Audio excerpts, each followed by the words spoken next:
You're listening to The Jacob Valk Show. He's breaking down the latest and greatest in sports as only he can. Follow him on Twitter at RealJacobValk. Here he is, Jacob Valk.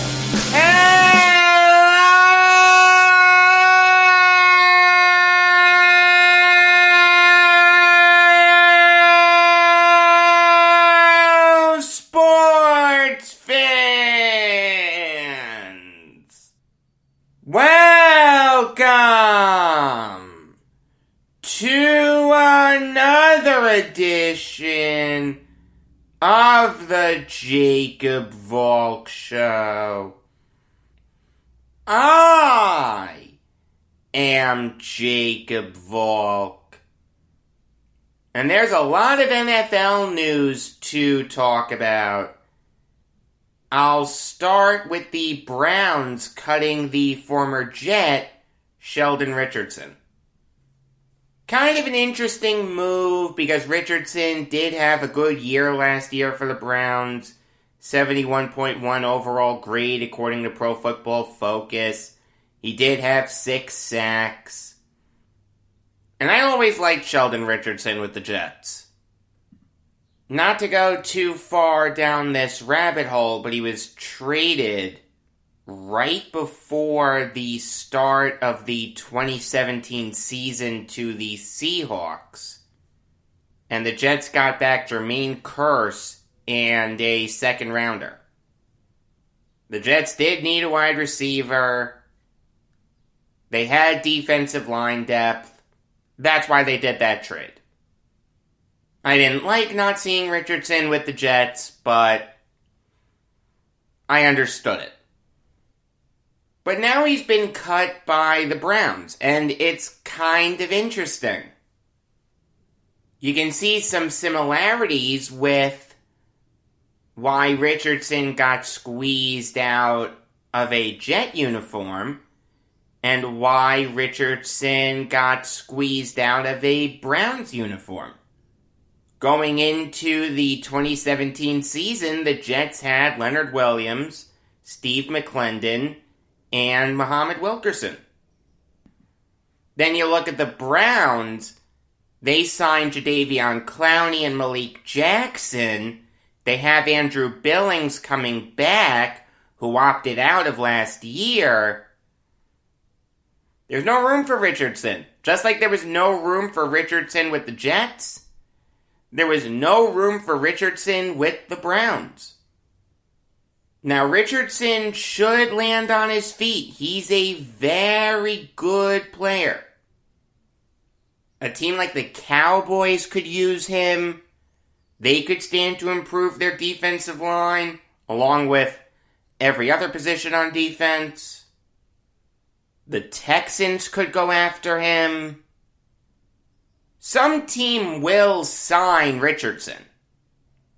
He's not going to be handed anything. He's going to have to fight for a starting job, but he will be signed, and whoever signs him will get a really good player. I'd say bring him back to the Jets, but they made a lot of moves already on the defensive line. They don't have any room for Richardson. Let him go to a team like the Cowboys or Texans.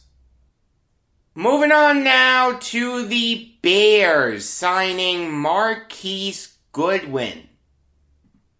And the way that Goodwin got to the Bears is really funny. During the last NFL draft, the 49ers traded him to the Eagles. Goodwin then opted out of the 2020 season. Per terms of the trade that sent Goodwin to the Eagles, he had to revert to the 49ers. I don't know why that was the case, but that's what the trade stipulated. So Goodwin went back to the Niners. He never played a game for the Eagles. The Niners cut him almost immediately. He was in free agency for just about a month. And now he's a Bear. Now, it's a good move for the Bears.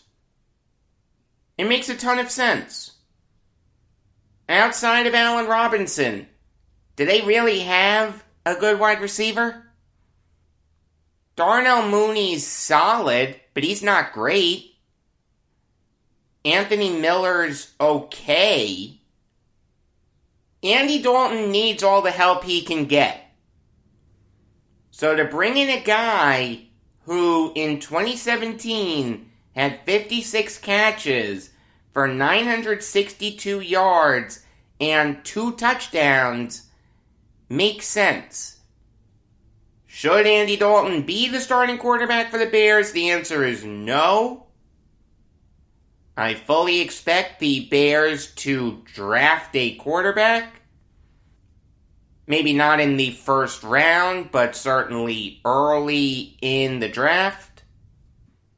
So whoever starts the majority of games at quarterback for the Bears, whether it's Dalton, Nick Foles, or insert rookie quarterback here, he'll have a decent wide receiver core. It's made a lot better by the fact that you have Allen Robinson, one of the best wide receivers in the league. I'm not knocking Robinson. It's just once you get past him, and you see guys like Mooney, Miller, Goodwin, and Riley Ridley, it's tough to get excited about that depth. So does it make sense to bring in Goodwin? The answer is yes. But the Bears' offense is going to have a tough time putting respectable games together. Matt Nagy's going to have his work cut out for him. And I like Nagy, just to be clear. I think he's been dealt incredibly bad hands by Ryan Pace. The guy made the playoffs twice with Mitchell Trubisky as his quarterback. That does mean something.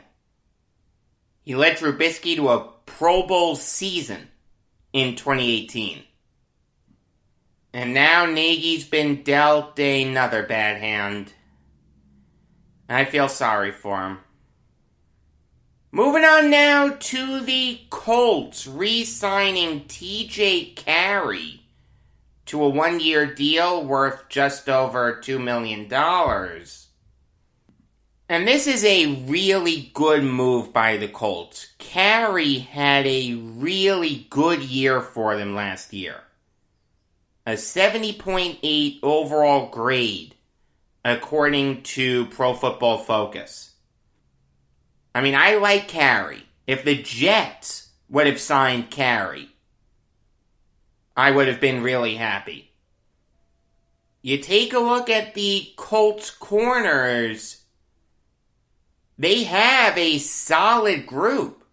Xavier Rhodes, Kenny Moore, Rock Yassin, who had a bad year last year, but he had a good rookie year.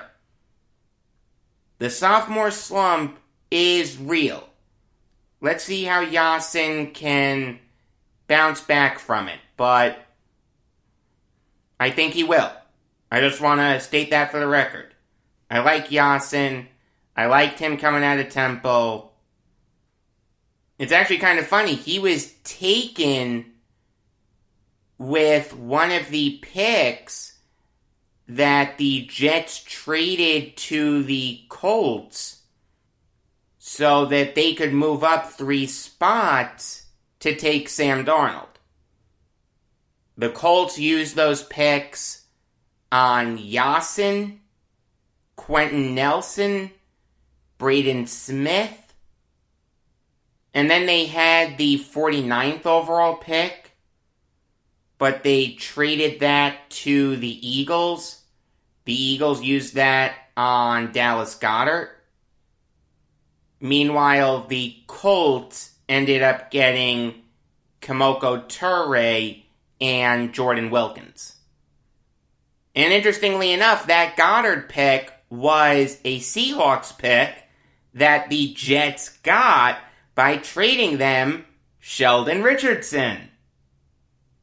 Kind of interesting how things like that work out. But just to put a finer point on it, I like Carey. He'll help the Colts cornerback core a lot. And it's going to be interesting to see what the Colts can do this year. Can Frank Reich resurrect Carson Wentz? I don't know, but it's certainly possible. I'll say that.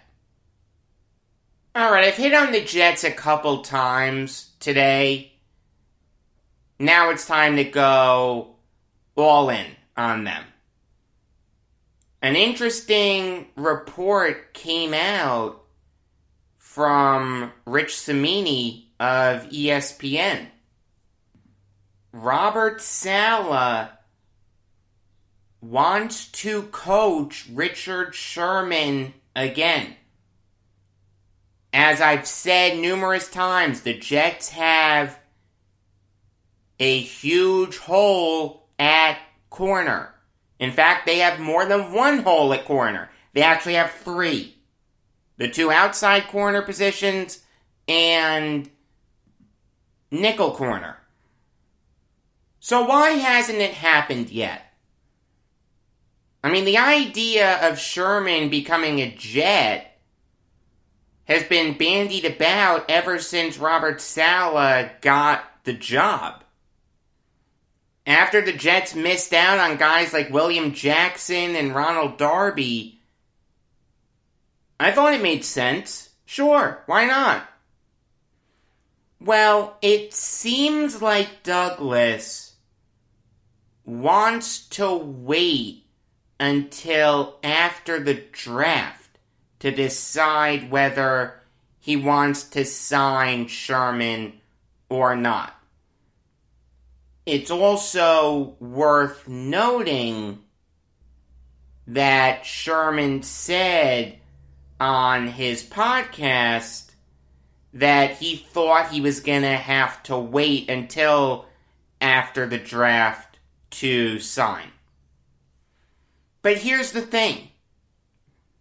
If you're a team that only needs one corner, don't sign Sherman now. Okay, I understand that. This is a really good draft for corners. Patrick Surtain II, Caleb Farley, J.C. Horn, Greg Newsome, etc., etc. The Jets need 3 corners. Do you know what their cornerback core looks like right now? I'll tell ya. Bless Austin, Bryce Hall, Javelin Guidry, Justin Hardy, Corey Ballantyne, Kyron Brown, Bennett Jackson, Lamar Jackson, and Zane Lewis.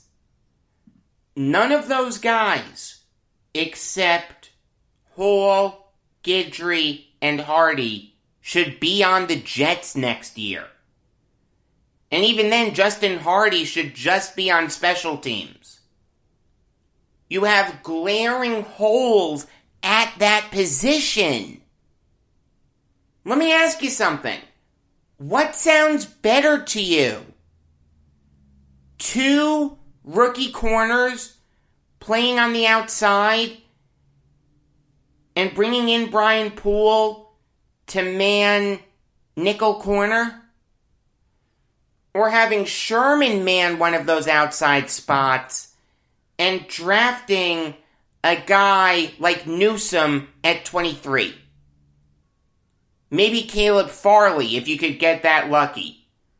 I've heard rumors that he could slip. If he slips to 23, I'd run to the podium with that card.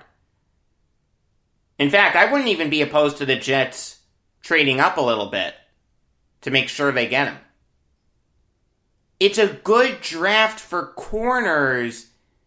There's no question, but it is top heavy. Once you get past the big four in Surtain, Farley, Horn, and Newsome, you're looking at guys like Asante Samuel Jr., Kelvin Joseph, and Elijah Molden. Guys who will be solid in this league, but not great. And do you want to trust two rookie corners to man the outside? We just saw what happens when you have a young cornerback group. They get torched on every single play. And I will say this. There will be a big portion of the fan base that won't like it if you double dip at corner. Forget triple dipping, just double dipping. They're not going to like it. They're going to say, oh, you've got to bolster the offense, you've got to prop up the young quarterback, blah, blah, blah. I had this argument last year with a lot of people.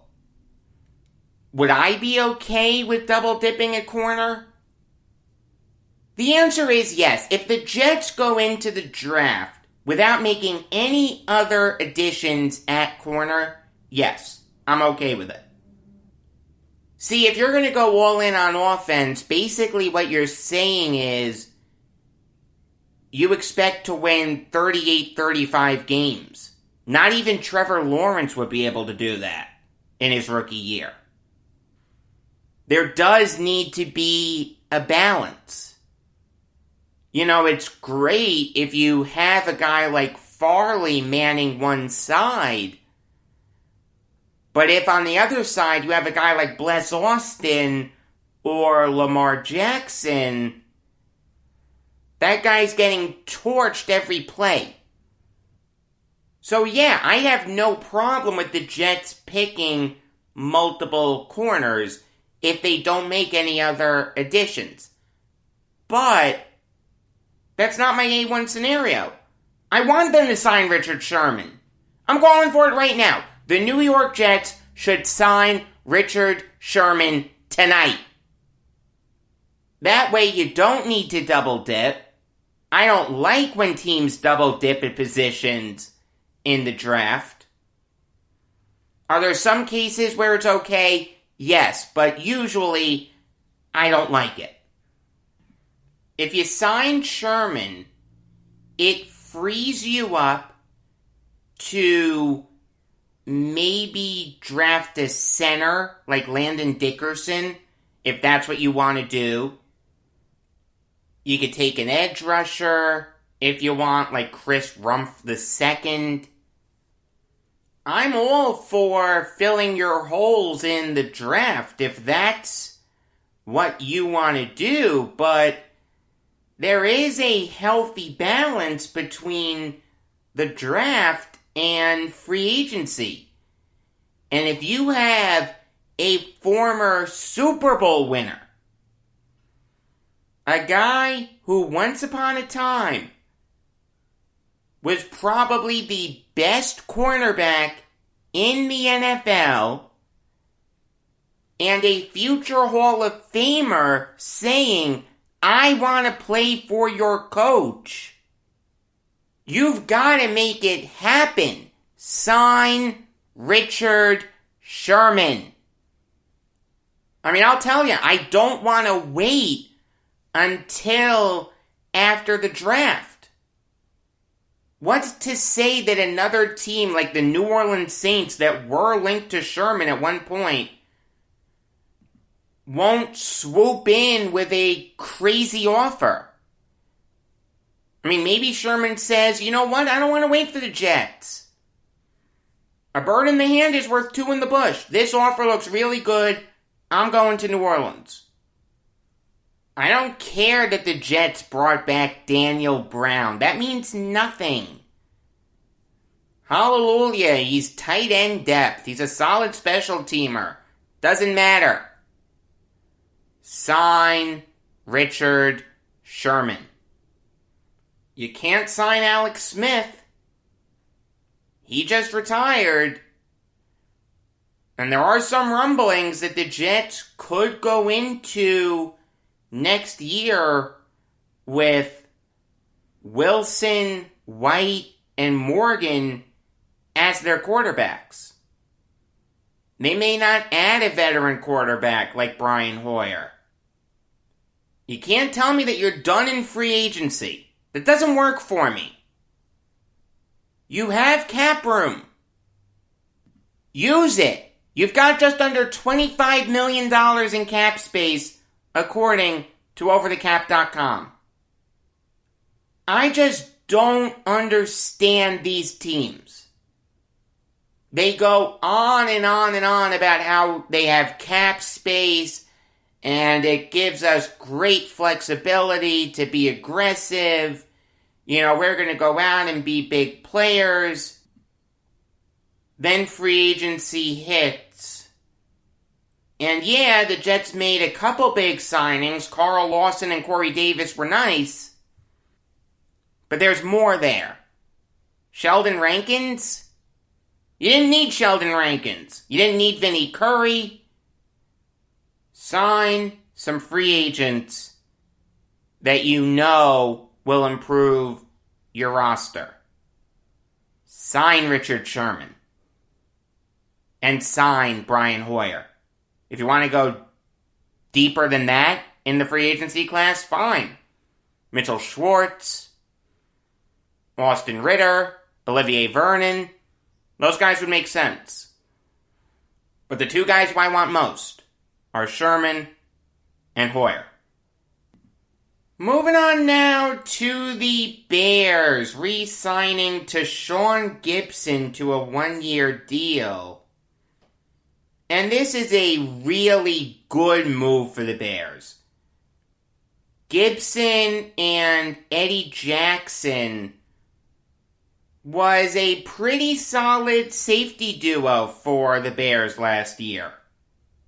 Jackson, I thought, played better than his 59.8 overall Pro Football Focus grade.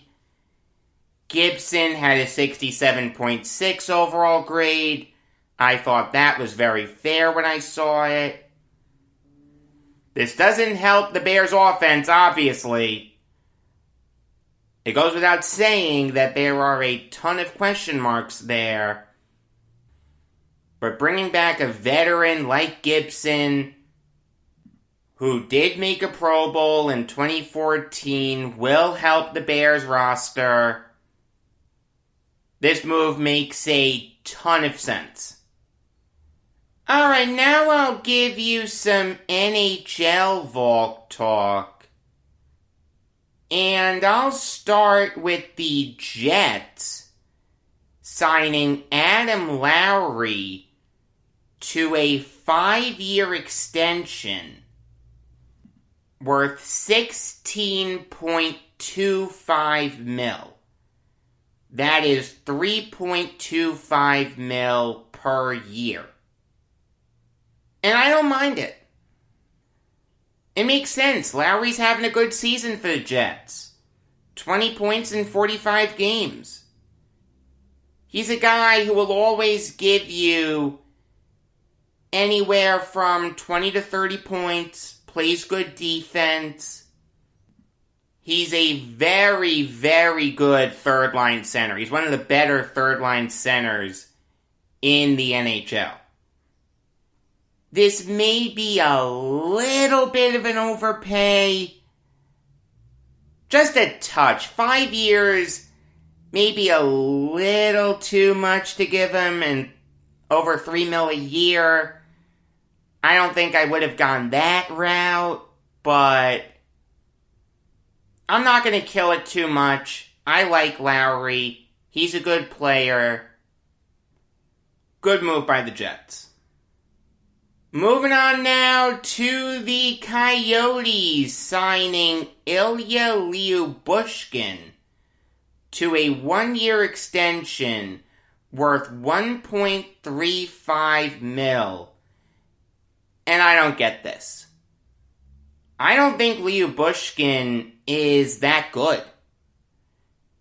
This guy came over from the KHL with a lot of fanfare. Now, granted, I never understood it because when you looked at his KHL stats, they weren't impressive at all. His last year in the KHL was for the 17-18 iteration of Lokomotiv Yaroslavl. He had 9 points in 50 games. That's not good. He has never had more than 4 points in an NHL season. He has played 123 games in the NHL. He scored his first ever NHL goal on the 7th. It was against the Kings. It was against Jonathan Quick. Quick isn't the elite goalie that he once was anymore. Lyubushkin is not a good player. He's not a good defenseman. He's a -12 this year. I understand it's just for 1 year. It's $1.35 million, okay? I get that. And does Lyubushkin block a lot of shots? The answer is yes. Can he lay down some devastating hits? The answer is yes. He's a very physical player, which is weird. A guy coming from the KHL and playing a physical game, that usually doesn't happen. But you've got to be able to do more than that. I wouldn't waste my time with Lyubushkin. It's hard to bang tables over this extension because it's not a lot of money. But I don't like it. Bad move by the Coyotes. I do want to talk about a couple sad deaths in the sports world that happened over the weekend. The first is the death of Johnny Peirson, who died on Friday at the age of 95. Long before Tuukka Rask, Cam Neely, Bobby Orr, and Phil Esposito, there was Johnny Peirson. He was one of the best players on the Bruins from the late 40s to the mid-50s. Was he a splashy player? The answer is no. Alright, if you think of great NHLers from the mid-40s to the mid-50s, you'd think of guys like Gordie Howe, Maurice Richard, Ted Lindsay, Red Kelly, etc., etc. It would take you a while to get to Johnny Peirson. But this guy went out there every day and just did his job. He didn't care about the headlines. He was content to just put up good seasons. Didn't matter if his name was in the paper the next day. Peirson joined the Bruins in the 46-47 season. His last year was the 57-58 season. He spent his whole career with the Bruins. In all those years, with the exception of two, 49-50 and 55-56, the Bruins made the playoffs every year. They made 3 Stanley Cup finals. And Peirson was an integral part of 2 of those runs. In 52-53, the Bruins beat the Red Wings in the semifinals to face the Canadiens. Peirson played in 11 playoff games, got 9 points, but the Canadiens won in 5 games. In 56-57, Peirson led the NHL in playoff games played with 10. History repeated itself. The Bruins beat the Red Wings in the semifinals, but then the Canadiens beat them in the Cup final. The year after that, the Bruins beat the Rangers in the semifinals. Then, once again, the Canadiens beat them in the Cup final. He finished his NHL career with 326 points in 544 games. In 50-51, he led the NHL in games played with 70. Like I said, wasn't a splashy player. In fact, he's probably better known as a broadcaster. He did a bunch of games with Fred Cusick. But we should remember him for the very good NHL player that he was. It's a shame that he's been lost to history. The second guy to talk about is Fred Arbanas, who died on Saturday at the age of 82. Fred Arbanas is arguably the best tight end in the history of the AFL. You may think of guys like Billy Cannon, Pete Lamons, Jim Colclaw, Dave Kokuric, Al Denson. Firstly, Arbanas was a million times better than Lamons, as much as that kills me to say. But those other guys, Colclaw, Kokuric, Cannon, and Denson, they all played other positions before they got to tight end. Billy Cannon was an excellent running back. Then he moved to tight end. Jim Colclaw was a wide receiver before he was a tight end. Arbanas played tight end his whole AFL career. That means something. Arbanas was drafted by the then Dallas Texans, who obviously later became the Kansas City Chiefs, in the 7th round of the 1961 AFL draft. He missed his rookie season because of ruptured discs in his back. But after that, for the next 8 seasons, he wouldn't miss a single game. His first year as a Texan, Arbanas made their version of the Pro Bowl, the AFL All-Star Game.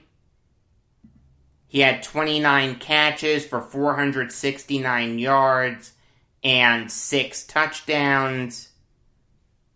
The Texans did win the AFL championship that year by beating the Houston Oilers 20-17, probably the greatest game in AFL history between 2 AFL teams. It went into double overtime. Tommy Brooker finally won the game for the Texans with a 25-yard field goal.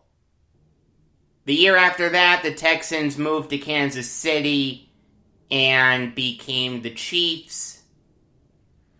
In 63 and 64, Arbanas was a Pro Bowler and an All-Pro. But something terrible happened that year. At the end of the season, his best season, where he had 34 catches for 686 yards and 8 touchdowns, Arbanas was attacked by 2 men while he was walking down the street in Kansas City.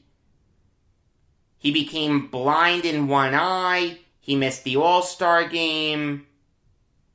For most people, that would be the end of their career. Arbanas came back in 65 and made another All-Star game. 24 catches for 418 yards and 4 touchdowns. The year after that, he made his last All-Pro team. The Chiefs did win the AFL championship that year. They destroyed the Bills 31-7. Arbanas had a touchdown in that game, but no one remembers it because the Packers destroyed the Chiefs in the first ever Super Bowl. In 67, Arbanas made his last All-Star game. He had 20 catches for 295 yards and 5 touchdowns. His last great moment happened in 1969. The Chiefs beat the defending Super Bowl champion New York Jets in the divisional round. Thank you, Gloucester Richardson. The Chiefs then beat the Raiders in the AFL Championship. And then they beat the Vikings in the Super Bowl. That was probably Arbanas' most cherished win. You gotta realize the AFL was always viewed as the underdog league. An NFL team will always beat an AFL team. It doesn't matter. Oh, the Chiefs destroyed the Bears in a preseason game. Who cares? The Jets beat the Colts in Super Bowl III. Even a blind squirrel finds a nut every now and then. Super Bowl IV, you could tell that the AFL and the NFL were on an even keel. Arbanas made the AFL's all-time team. He was on their first team. Dave Kokorik made second-team tight end. He's in the Kansas City Chiefs Hall of Fame, the Missouri Sports Hall of Fame, and the Michigan Sports Hall of Fame because he was born in Detroit. Like I said, he probably is the best tight end in AFL history. May Johnny Peirson and Fred Arbanas rest in peace. New York Yankees show comes your way tonight. Oh my goodness, do I have a lot of things to say. I'll leave you in suspense, but I've been looking forward to this for a while. Regular episodes of the Jacob Valk Show come your way every weekday afternoon. Until next time, I am Jacob Valk saying that I have an Alka-Seltzer bat.